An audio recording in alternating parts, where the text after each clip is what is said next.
Artinya sebenarnya dari Klaten kita bisa menghidupkan kembali seni budaya masyarakat seperti ketoprak ini.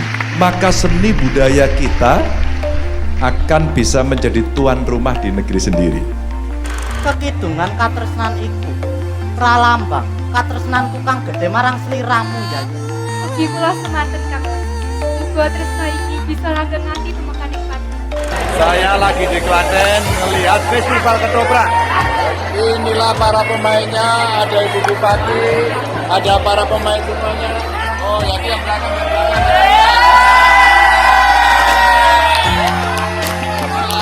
Pemeran dari aktor-aktor yang main dan tata panggungnya sudah menarik. Mana sutradaranya? Inilah Mas Bunda sutradaranya. Mas, terima kasih Mas.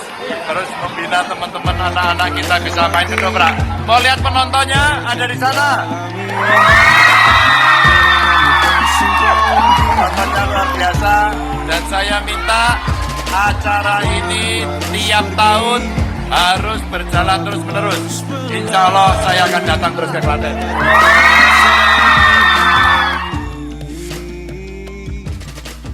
Sehingga kita akan bisa seneng, cinta, mengembangkan seni budaya. Orang menguri-uri kok, dikembangkan.